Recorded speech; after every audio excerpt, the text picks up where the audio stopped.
Hi, I'm Delusion Dispeller. As I was saying, my ex-husband was into porn big time. He often wanted me to act like a porn star during our intimate times together. He would have me watch movies with him and say, well, isn't that cool? You like that? And I'm like, no, it all looks the same to me. They all look the same. And I think it's degrading and devaluing of a woman to be treated that way. He would compare me to the actresses and he'd ask me if I ever considered having plastic surgery or dyeing my hair blonde. He often put me down for being fat. He would criticize what I wore, how my makeup looked, whatever. He rarely ever said I looked nice. I won't say he never did. He did a couple times out of the 23 years. I can remember maybe 2 times him saying, "You look nice, dear," like that. But it wasn't heartfelt. It was more like I'm saying it because that's what I'm supposed to say, which is what narcissists do. They do only the bare minimum of what they're required or what they think they're required in the position that they're in. By the time it had been about 20 years into the marriage, um, my ex-husband got really, what's the word? Very good at a certain activity, we'll say. And I thought it was kind of peculiar because up until that point, there was really not a whole lot to brag about in that area. I started wondering about that, but I didn't say anything. I did get kind of suspicious because I was like, I don't get it. Why are you all of a sudden really into this?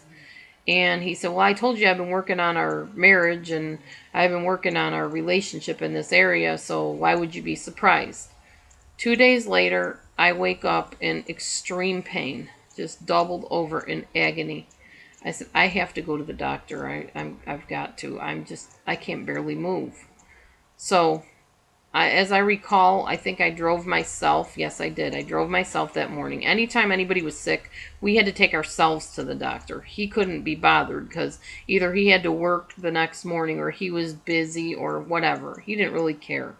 So I drove myself, and the doctor said, or the nurse actually came in and talked to me. She said, are you sitting down? And I said, why?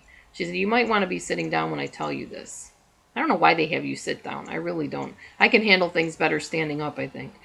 So I sat down. She said, you do have a yeast infection. You were right about that because I thought I had one. She said, but you also have an STD. And at first it didn't register in my head. STD, what are these initials standing for? I mean, I knew what it was, but when you're told you have something that you've never heard applied to yourself, you're kind of like shocked or whatever. She said, you have a venereal disease. It's known as trichomoniasis. I think that's how you say it. I might be saying it wrong. But anyways, trick for short.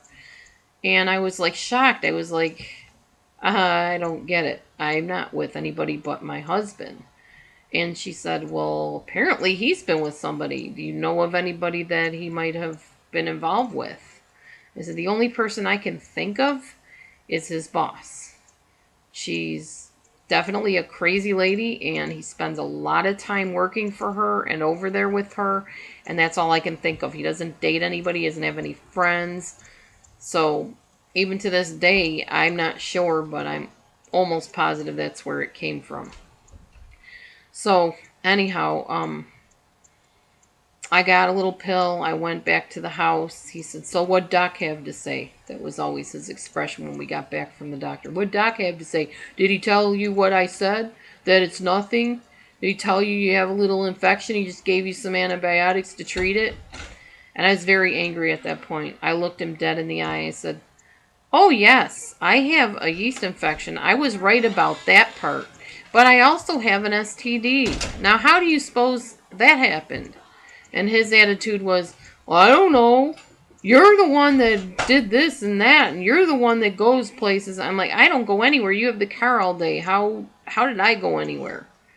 I said, the point is, you're going to need to take a little pill, or you're going to come down with it too. So he took the pill, and I took my pill, and eventually it does go away. There is a whole miracle healing in me regarding that. I won't get into all of that, but God actually healed me when I went somewhere and forgot my medicine, and people prayed over me, and I didn't have any more problems after that, which was definitely a miracle of God, because I was like states away from where my medicine was left. So that was great. But anyways, I remember saying to him, I just want you to admit that you did it. It's okay. I'm not going anywhere necessarily, but I need to know. I need you to tell me, did you do this? And he just kept saying, you're the one. You're the one. If anybody did anything, you did it. I've been faithful to you. I've been with nobody but you. Now, this type of thing does not come from normal means. It comes from physical activity between two people, and I knew I had not been with anybody because I was stuck at home all day. He was the only one going out, so, put two and two together. At any rate, he was in complete denial, or just denying it, I should say, when I knew darn well what had gone on, but he refused to admit it, so that's another thing. I did end up staying with him for like 4 or 5 years even after that, because of this whole so-called Christian belief that you have to submit, and for better or for worse, no matter what, you stay there and you make it work. So I tried. Stay tuned, I'll tell you more.